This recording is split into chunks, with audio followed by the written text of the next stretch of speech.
yo realmente no he hecho una labor eficiente de relaciones públicas. Yo no soy un gran comunicador en términos, no de hablar, sino de estar en el medio y de hacer inversiones para imágenes personales, ni de ministros, etcétera.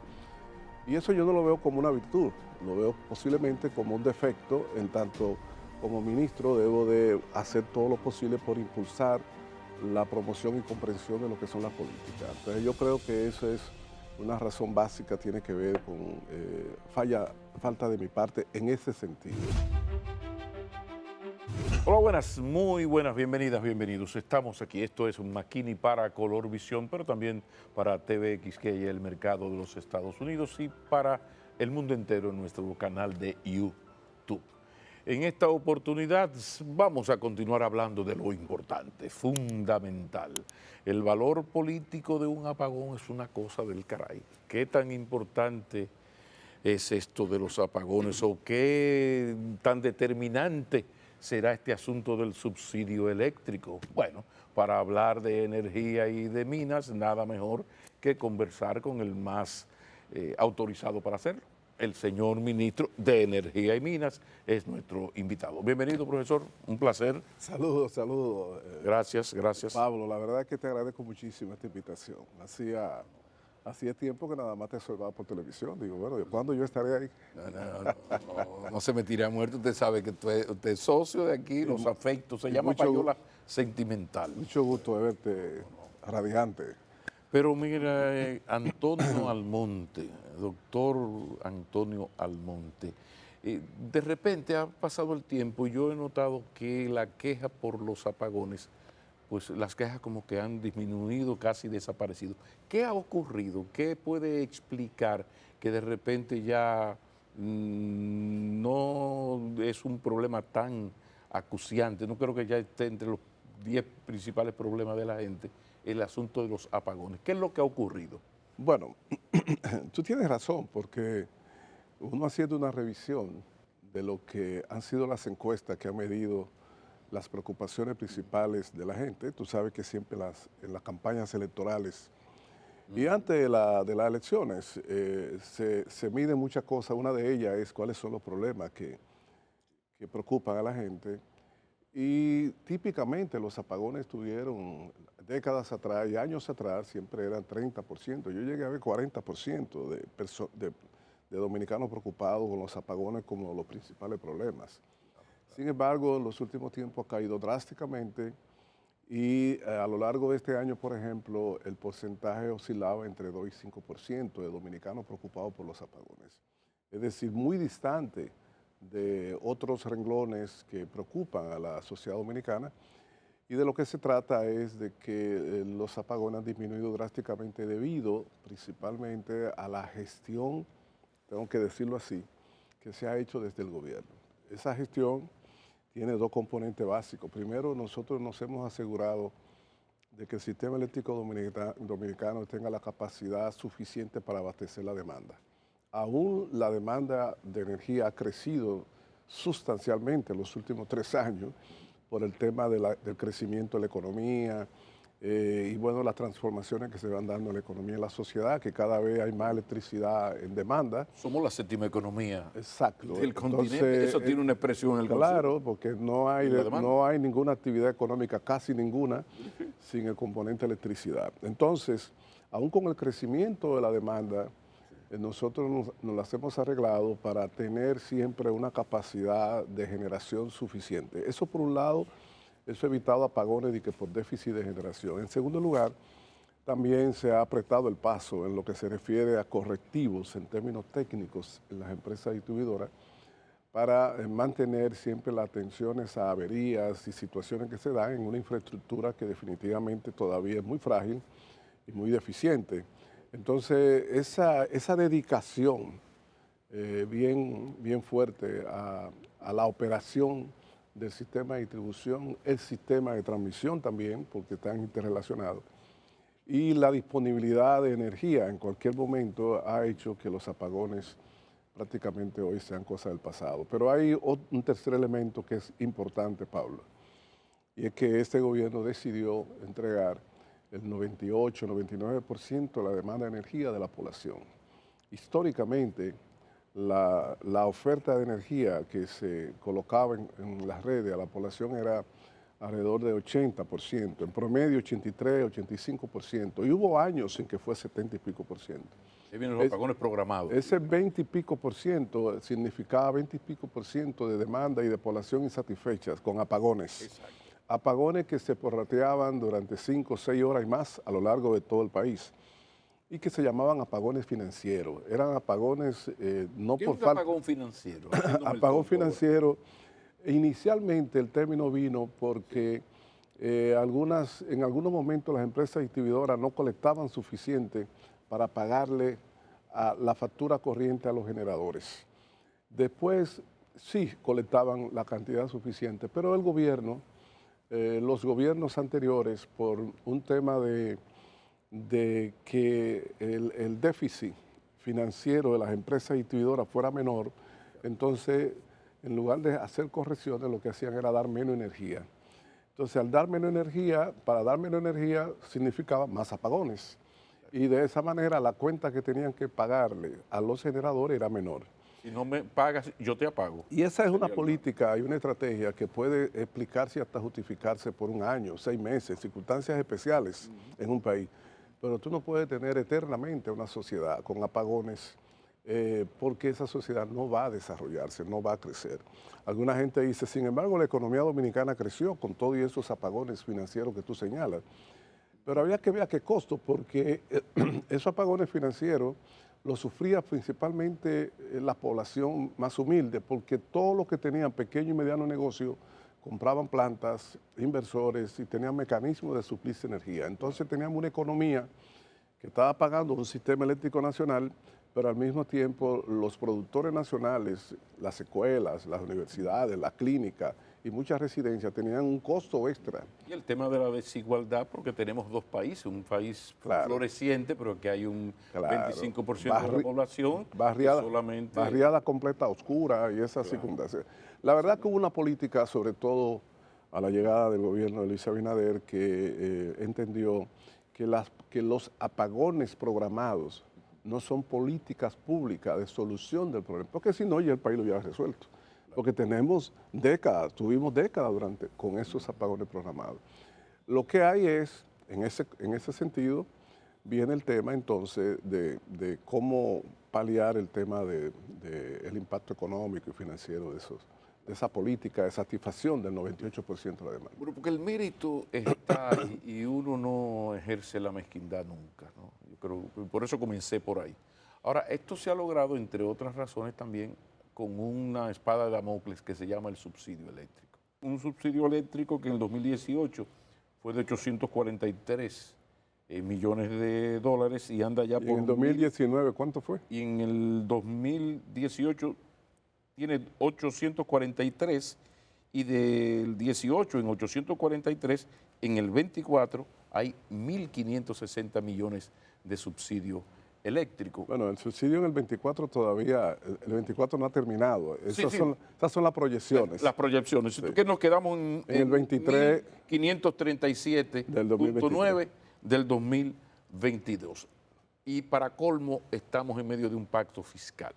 ¿Qué va a hacer el gobierno? Porque la gente, eso es humano, uno se acostumbra. O sea, ya el pueblo dominicano borró de su cabeza los problemas de apagones financieros y la incomodidad de un apagón, que tiene un valor político del carajo. Cuidado con eso. Ese 58% tiene que ver con esos no apagones. Con eso, ahora, tú lo dijiste muy bien, con eso no apagones. ¿Y qué vamos que a hacer? ¿Que le molesta a alguna gente eso? No por los apagones, sino por el 58.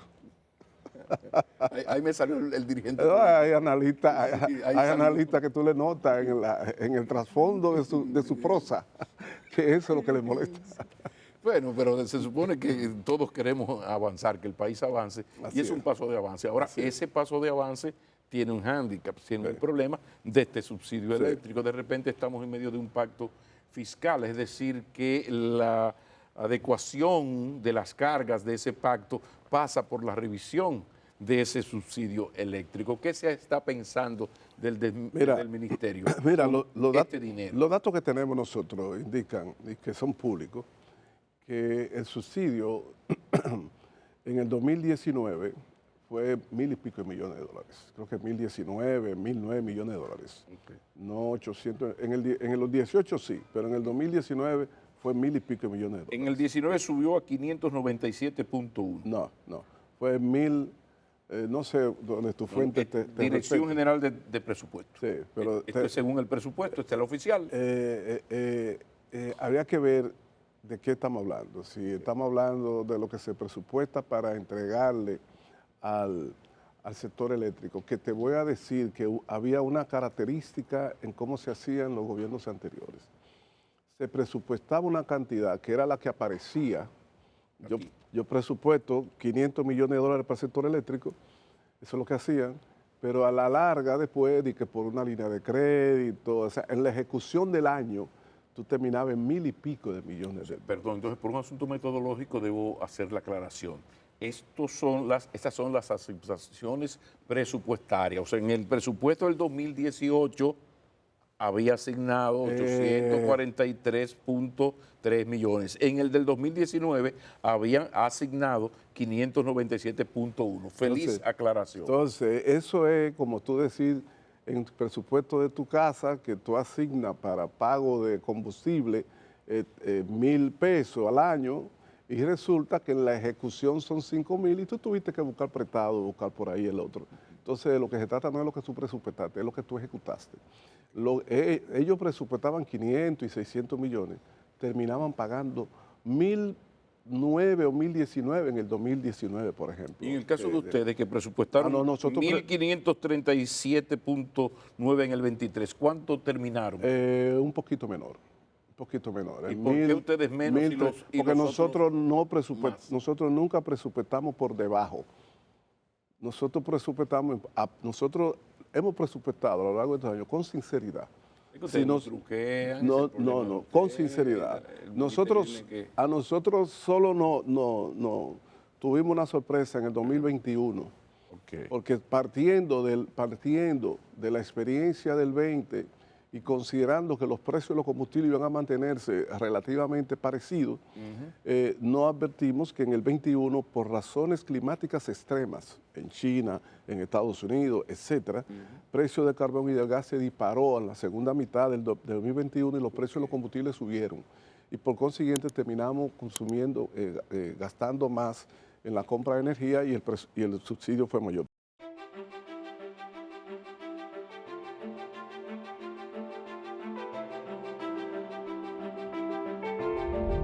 Pero déjame explicarte bien el tema del subsidio. Por favor. El subsidio tiene varios componentes, lo que es el déficit financiero operacional de las empresas distribuidoras. Tiene varios componentes. El principal de esos componentes es el desfase que hay entre el precio de compra de la energía y el precio de venta. Y eso es importante que se sepa. Nosotros compramos en algunos meses, en el 2022, energía a un precio y la vendimos al mismo precio que la compramos. Y en algunos casos, o un mes o dos, un poquito por debajo. Y eso no hay empresa de ningún tipo que lo aguante. Es el negocio de capar perros. Claro. Y el asunto de yo vendo, pero no cobro. No, ese otro tema. Para allá vamos, ¿verdad? Claro. Muy bien. Entonces, es el que te digo, es el principal factor del déficit financiero. El segundo déficit financiero, el componente del déficit financiero importante, tiene que ver con las pérdidas, que incluye no facturación de lo que tú le compraste a la generadora, que incluye facturación y no cobro. Entonces, la suma de esos dos elementos determinan niveles de pérdidas que en las empresas distribuidoras dominicanas en su totalidad andan alrededor del 36%. Algunos analistas, periódicos, medios y grupos hablan de 40 y pico % pérdida promedio. Eso es falso. Eso es basado en que hay unos determinados centros de opinión pública, de investigación económica, etcétera, que calculan las pérdidas utilizando una metodología absolutamente incorrecta. Consideran como pérdida definitiva aquella energía que tú facturaste, pero al momento de corte no la había cobrado. Entonces, solamente consideran como válido lo que cobraste. sea, eso tiene entonces un cocoricamo político. claro, partidario. entonces, si es así, es falso, porque en casi todas las actividades de servicio de ese tipo hay un periodo en que se corta y se emite la factura de cobro y entonces siempre hay un huelgo que tú tienes para pagarle 5 días después, 6 días después, 15 días después, hasta un mes después. ¿Y por qué el gobierno se ha dejado ganar esa guerra de Bueno, relatos? Porque es una guerra de relatos. una guerra Cada de- quien agarra su media a una verdad. guerra- no, han sido más eficientes que nosotros en ese tema, de promover y difundir ese relato, presentando resultados falsos. Cómo se calcula la pérdida está definido por una resolución de la Superintendencia de Electricidad y está explicado en el pacto eléctrico. Pero además, es la metodología estándar utilizada Banco Mundial, por el BEI, por todos los organismos internacionales, cómo se calcula la pérdida. No así. Ahora, esta gente la calcula de esa manera, distorsionada, y el número que le da es bien grande. Pero eso no quiere decir Y el problema está, de todas maneras, claro, el problema está sea 40, sea 36, es un nivel muy elevado de pérdidas. y qué se está haciendo. Sobre ejemplo, el tema de las distribuidoras tenemos que tocarlo. Porque eso es Porque terrible. eso es así. Y en el tema de las pérdidas, entonces lo que te puedo decir es lo siguiente. Para este gobierno, para el equipo de gobierno, una de las insatisfacciones importantes, las dificultades importantes que hemos tenido es el tema de la eliminación o reducción significativa de las pérdidas de las empresas distribuidoras. Y quiero que me permita 2 minutos explicarte eso. Fíjate, nosotros en el plano de la generación de electricidad, sobre todo la generación térmica y las renovables, nosotros en el plano de la generación hemos roto récord. Es decir, en el país nunca históricamente en materia de generación de electricidad ha habido tanta actividad como en este gobierno. Nosotros hicimos la licitación de Manzanillo, que está en proceso de construcción, 800 megavatios, una terminal de gas también en Manzanillo. Nosotros hicimos la licitación de urgencia en el 21, se comenzó a instalar en el 22 y bueno, entró en el final del 22 y 23. La licitación, la 400 megavatios, 200 en Boca Chica y 200 en Azua. Eso nunca había ocurrido, esas licitaciones. Quiero decirte que en los primeros 8 años del gobierno de Leonel Fernández, de 2004 al 2012, no se hizo una sola licitación de generación. 8 años. Y en la de Danilo Medina solo se hizo una, que fue traumática, la de Punta Catalina. En este gobierno hicimos esas 2 licitaciones, la de Manzanillo y la de urgencia.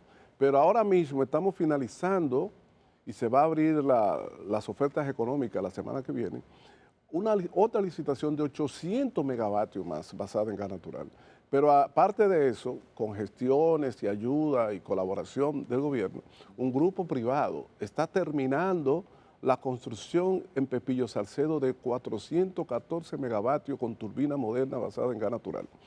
Ese grupo privado, que se llama Energía 2000, establece que a mediados del año próximo se va a inaugurar, o sea, se va a conectar en línea esa nueva planta súper moderna de generación. Nunca en la República Dominicana, en tan cortos años, se había hecho tanto en generación. En renovables, nosotros hemos instalado miles de megavatios también.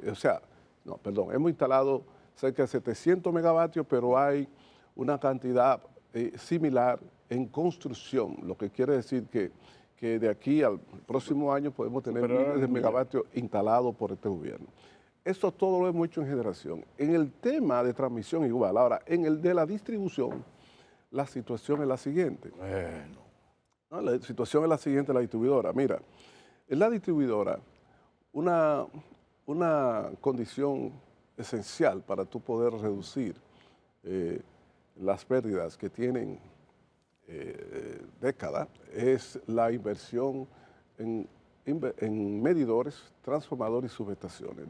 Las distribuidoras dominicanas han estado, desde el punto de vista tecnológico, técnico, en muy malas condiciones, sobre todo las redes, transformadores y medidores. Pero eso se sabe desde los pasados gobiernos. Pero déjame explicarte. ¿Por qué eso no se ha hecho? Si hace 15 años que se sabe que por ahí es que titubea la cosa. Sí, pero déjame explicarte. Tienes razón en la pregunta. Ahora, ¿qué resulta?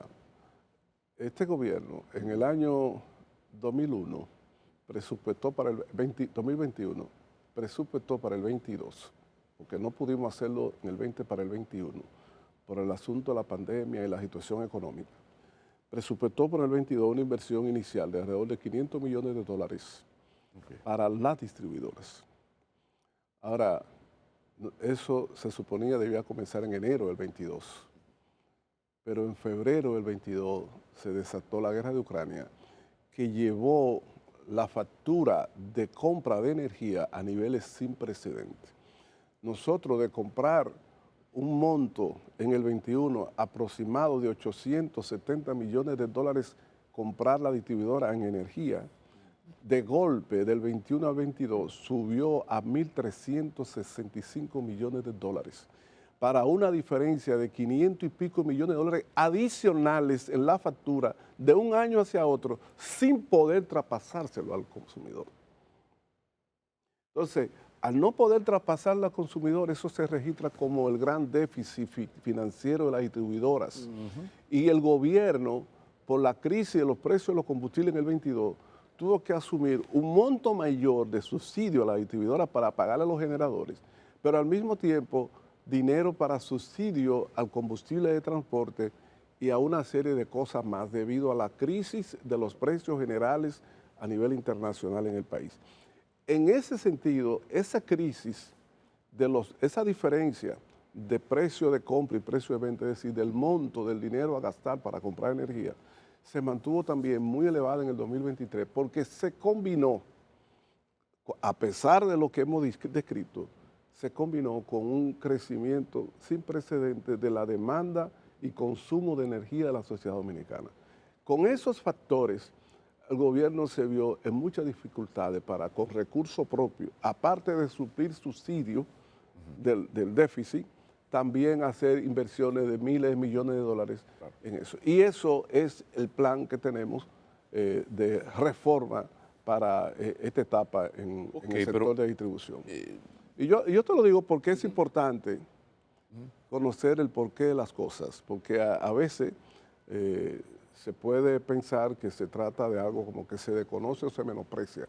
Hay que conocer la realidad. Lo que pasa es que por alguna razón el gobierno es tímido a la hora de socializar las informaciones, dar explicaciones, pero no con un spot, sino venir a los medios donde eso es posible, este diálogo es posible, donde usted no le van a irrespetar, pero sí le van a cuestionar, que de eso se trata este asunto del periodismo, para exponer esas explicaciones, porque el relato opositor va a estar ahí siempre, ¿no?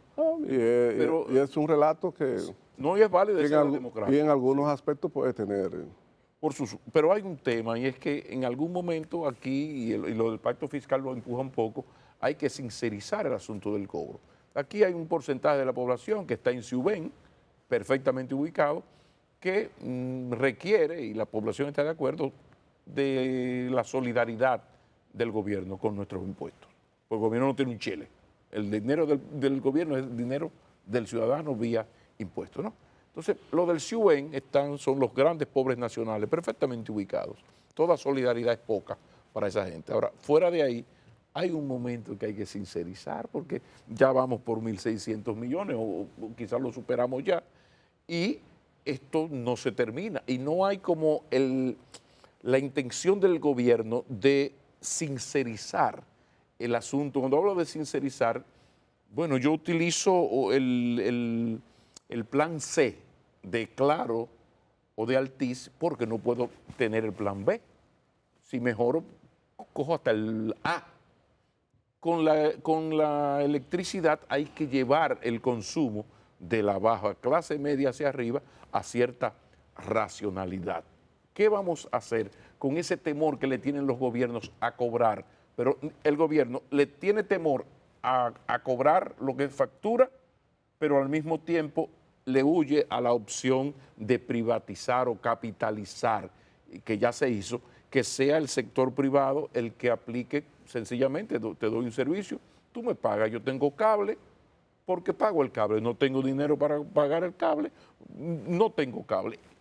¿Cuándo el gobierno se va a atrever a tomar alguna de estas medidas? Porque con 1.600 millones de dólares anuales en subsidio, así no hay pollo que llegue a gallo. Sí, ministro, sí. Mira, por favor. Mira, McKinney, Eh,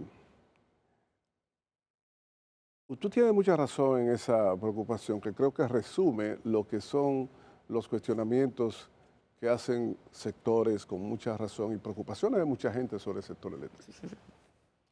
Lo primero es que uno debe decir que nosotros, el gobierno y el propio presidente Abinader, están muy conscientes de que un eslabón fundamental en la cadena de reformas que deben comenzar a aplicarse inicialmente es el tema de las distribuidoras. La gente habla siempre del sector eléctrico como si fuera la distribuidora. La distribuidora es una parte del sector eléctrico. ¿Entiendes? Entonces la distribuidora necesitan una reforma que eleve su eficiencia en términos operacionales técnicos para menos apagones, menos averías, que eleve la formalización mediante la facturación y medidores del número, la tasa de la población que está formalizada, conectada. Y en segundo lugar, la tasa de cobranza, es decir, el cobro de la electricidad, no importa quién sea. Eso también implica que el precio que se paga más o menos se corresponda con los costos operacionales y de producción del servicio, que en algunos casos se paga bien, otros se paga un poco más de lo que se debe y en algunos casos ni se paga. Con esa característica no hay sistema eléctrico que avance, ni economía ni sociedad que se sostenga. Ahora bien, lo que yo trato de decir, que no es una justificación, mi exposición anterior, es decir, cuál era la realidad de los últimos años en el que se desempeñó el sector eléctrico. Y la gente debe recordar que hubo apagones por tiempo en España, en Inglaterra, en Francia, en Chile. La guerra de Ucrania es una guerra energética. También. Y que esos apagones se debían a problemas de generación por los combustibles. Claro. La República Dominicana, que no tiene petróleo, que no tiene carbón, no tiene gas natural y tiene un poco de agua nada más, no tuvo apagones por déficit de generación debido a la eficiencia de gestión del servicio que tuvo el gobierno en ese sentido. Ahora, no ha sido gratis eso. Hemos tenido que pagar las consecuencias del incremento o de la inflación de los combustibles que termina expresándose en déficit de generación. Y yo te voy a decir qué vamos a hacer. Ahora, antes de eso te voy a dar una última referencia para que se sepa. Nosotros, en el año pasado, 2023, yo hice una visita a Corea junto con la vicepresidenta para varios asuntos. Y, entre otros, visité la empresa de distribución de Corea, que es casi la única, se llama KEPCO, y nos explicaban allá que en el 22 habían tenido unas pérdidas de 27 mil millones de dólares. Y digo, pero ¿y cómo? Si ustedes tienen una eficiencia que su pérdida de energía es de menos de un 1%, es de 0 punto y pico por ciento. Okay. Y me dicen, no, la pérdida se debe a que la subida de los combustibles elevó el precio de compra, pero el gobierno no nos permitió pasárselo a la población. Y esa diferencia tuvimos que registrarla como pérdida de nosotros en términos financieros. Pero eso fue donde quiera que sucedió eso. Ese déficit financiero es fundamental, se debió fundamentalmente en los últimos 3 años en este país a la diferencia entre el precio a que comprábamos y el precio que vendíamos la electricidad. Bien, ahora se supone que la cosa se va normalizando. ¿Y qué nosotros planteamos? Nosotros planteamos que el gobierno lo informará de manera formal en su momento, antes de posiblemente de toma de posesión, pero cuando él considere. Pero hay una reforma en su sector de distribución que se va a realizar con profundidad. Y esa reforma significa un nuevo modelo de gestión de la distribuidora y otros elementos que yo no quiero detallar porque es el presidente. Sí, pero usted me va a informar que existe ya una decisión de Estado de que algo ha de cambiar en las distribuidoras. Pero no ahora. Usted no puede matarle la noticia al presidente, pero algo va a cambiar. Claro.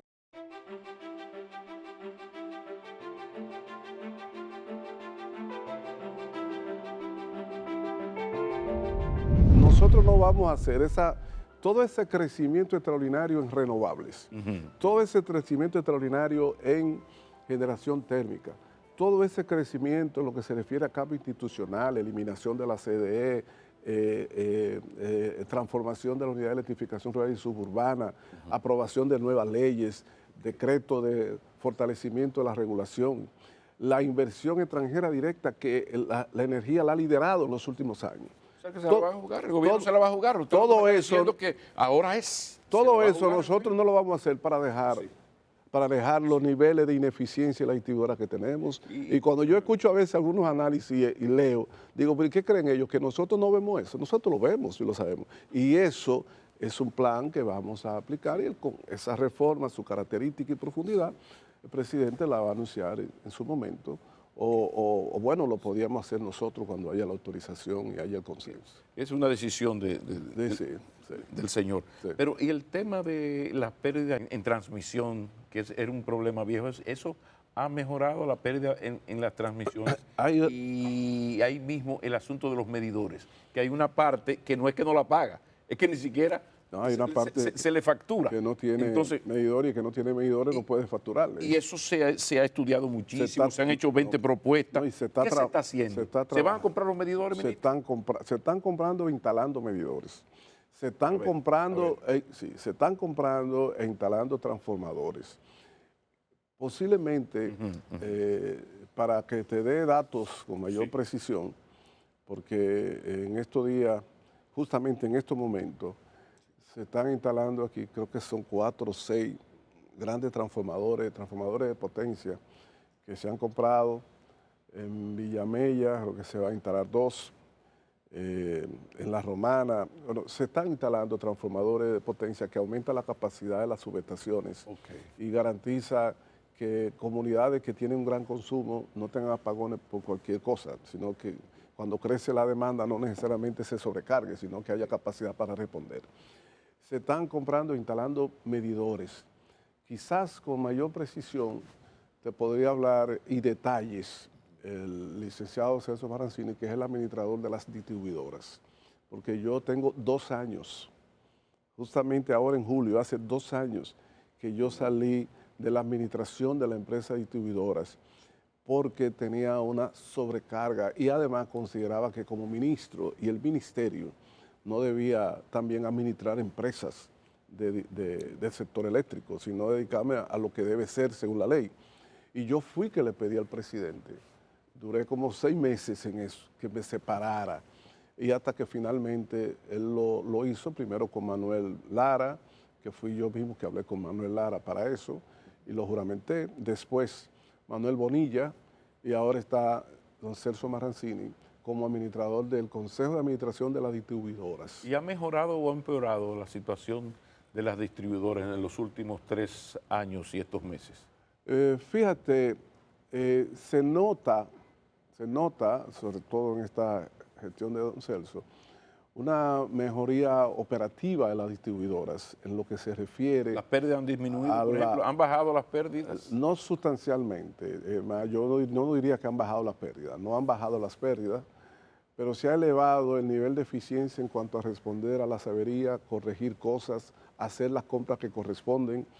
Y ya las pérdidas es una combinación de muchas cosas. Una de ellas es un cambio en lo que se llama la gestión comercial, que es el ciclo de facturación, cobro, etcétera. Sí, pero dígalo también, el desafío político, y que también, significa cobrar a una ciudadanía que se acostumbró a que no le cobren y dejan, no, que yo soy pobre, la cultura de pobreza, aunque no te ensuben, también hay mucho eso de atreverse. No, pero hay mucha de la energía que corresponde a pérdida, que es de energía que ni siquiera se factura, y eso no es un problema político, es un problema de eficiencia en la gerencia práctica de las distribuidoras.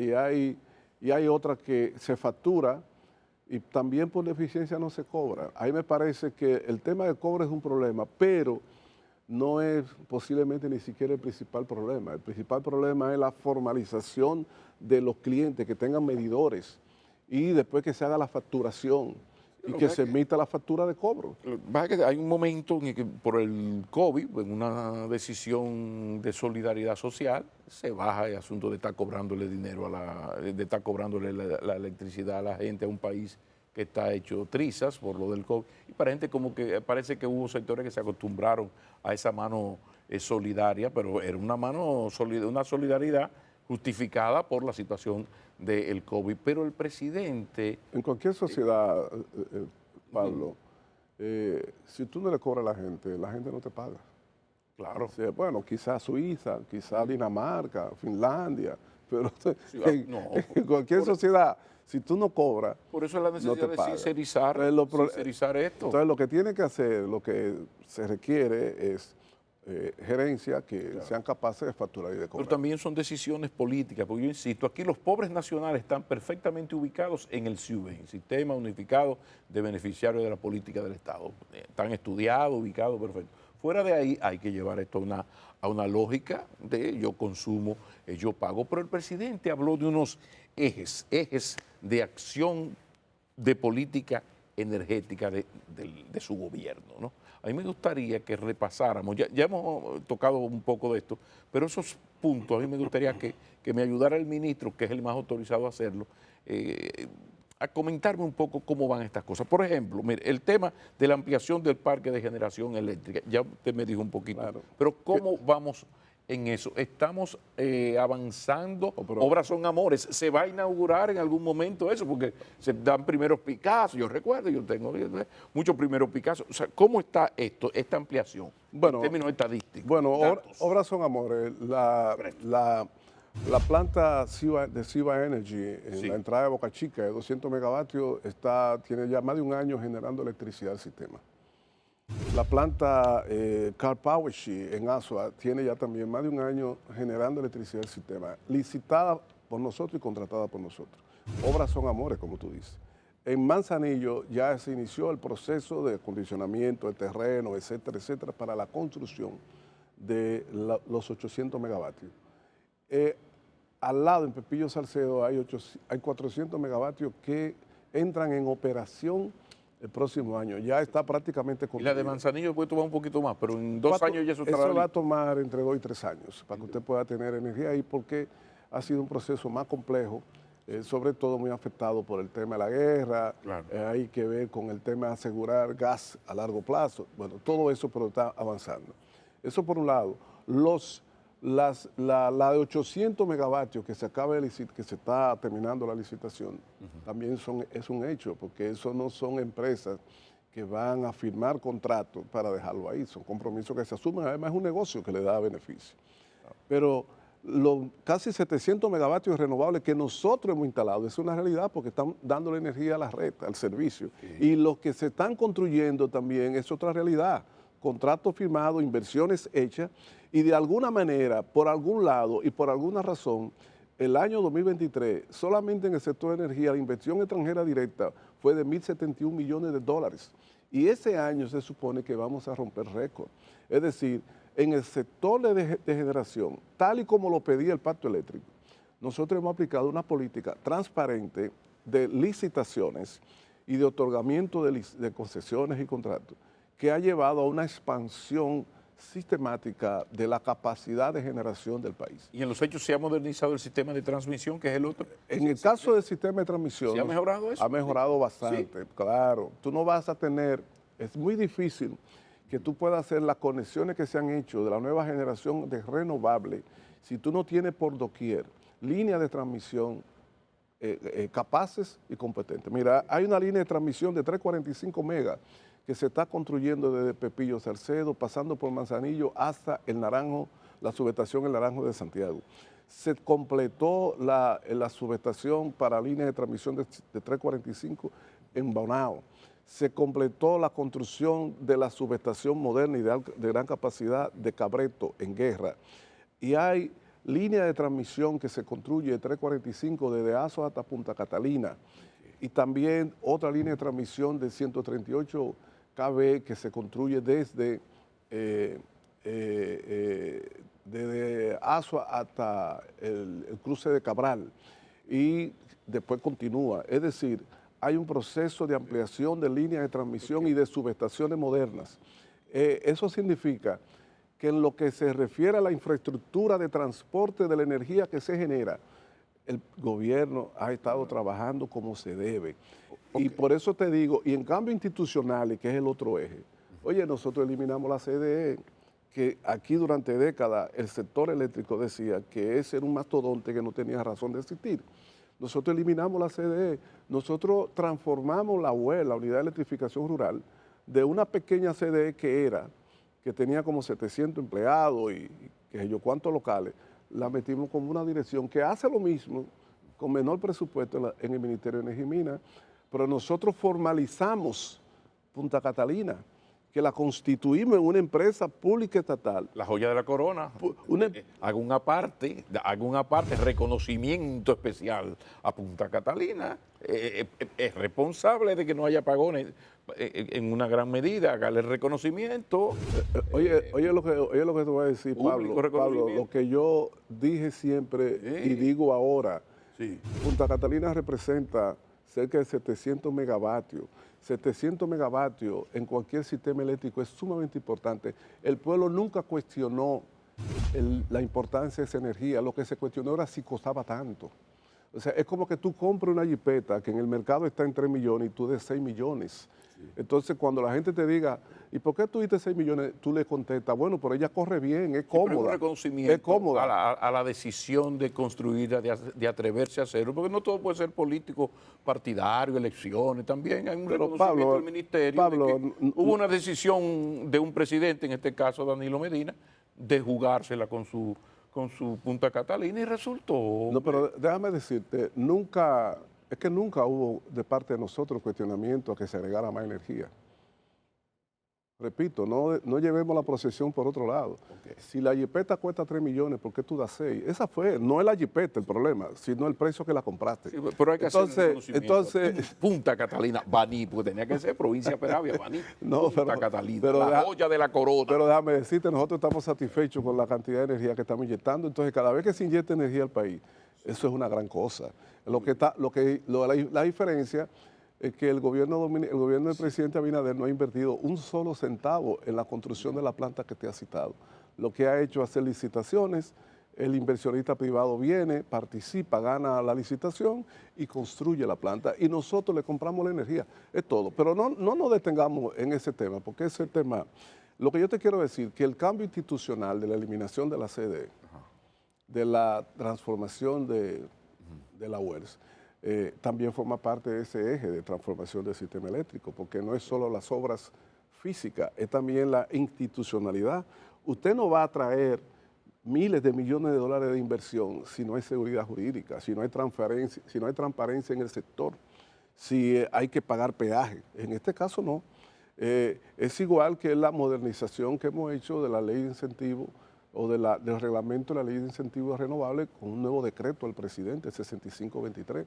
Nosotros también hicimos una modificación, actualización del reglamento de la ley 125. Ahora mismo, en el Congreso, reposa en el Senado, que está en discusión, una propuesta de ley que sometió el Ministerio de Energía y Minas a través del Poder Ejecutivo, un proyecto de ley de armonización que es una actualización de todo el elemento jurídico, legal, del sistema eléctrico Y van de dominicano. robo ahora que controlan el Claro. Congreso. Ahora no tienen justificación para no arreglar el marco legal y normativo de todo el sistema. Lo que te quiero decir es que nosotros hemos estado tocando el piano con los 10 dedos. Estamos trabajando en generación, en transmisión, en distribución y en la institucionalidad del sector.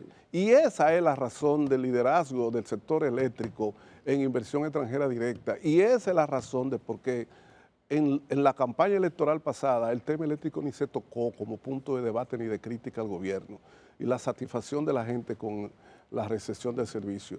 Conscientes estamos de las correcciones que hay que hacer para el déficit financiero operacional de la distribuidora. Y conscientes también estamos de que la transformación de eso es un proceso que es un plan abarcador que tiene que acometer el gobierno con comprensión por lo menos de los sectores del país y que en su momento se le planteará en qué consistirán las medidas para elevar la eficiencia, elevar el cobro, reducir la pérdida.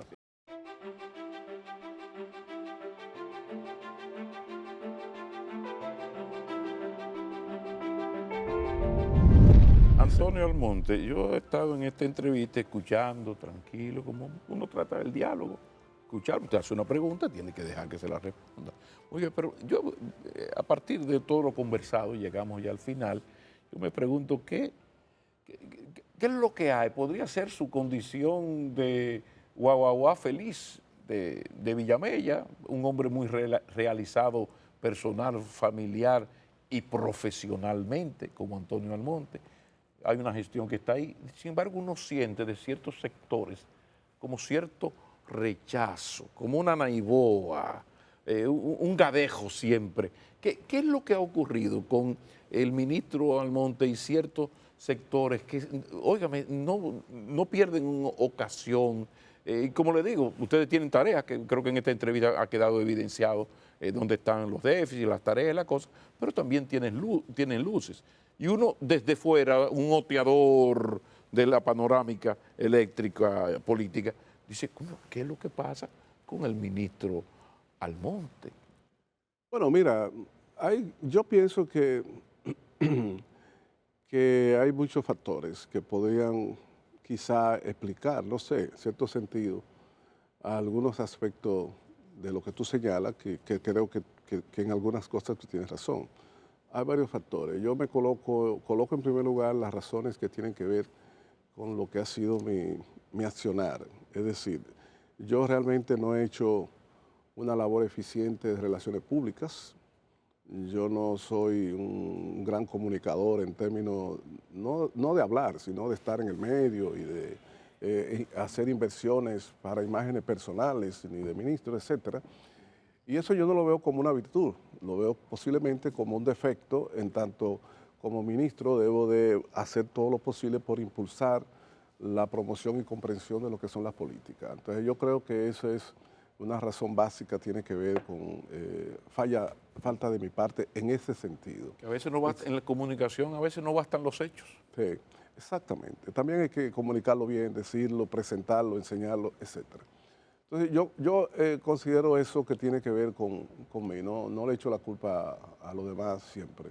En segundo lugar, yo fui un crítico, yo tuve que echarme al hombro la crítica de política eléctrica y energética del PRD al final y de todo el PRM, en momentos muy difíciles, y jugó un papel, a mi juicio, no digo clave, pero muy importante en el proceso de la campaña para ganar las elecciones en el 20. En la campaña electoral, Roberto Fulcar, en el tema electoral energético, eléctrico, Antonio Almonte. ¿Qué cosa, no? Entonces eso a mí me lo cobran.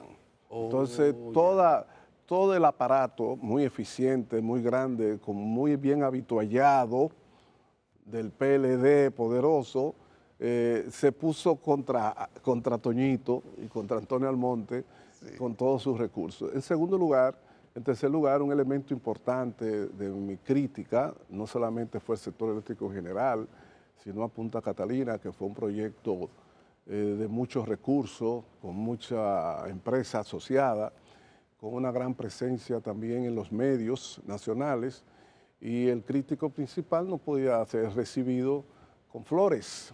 Entonces, ha sido muy desigual el plan estratégico de acoso y derribo a Antonio Almonte en comparación a los recursos que este ha dispuesto para defenderse. Yo casi no me he defendido.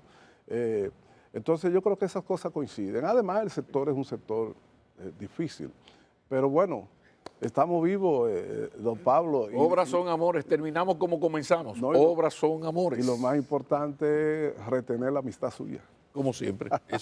Eso nunca está, ha estado, estará en juego. Un placer y gracias por aceptar, porque de eso se trata, uno poder hablar con los que tienen calidades para hacerlo y un poco orientar a la ciudadanía. Hay una expresión que alguien puso una vez de moda, que a veces yo pienso en ella, que es de que ni me doblan ni me doblo. Entonces también eso tiene su costo. Sí, bueno, pero bienaventurado el que puede ejercer una carrera política llevando a la práctica esa expresión, a la práctica, no a las palabras. Muchísimas gracias. El ministro Almonte nos ha acompañado. Gracias.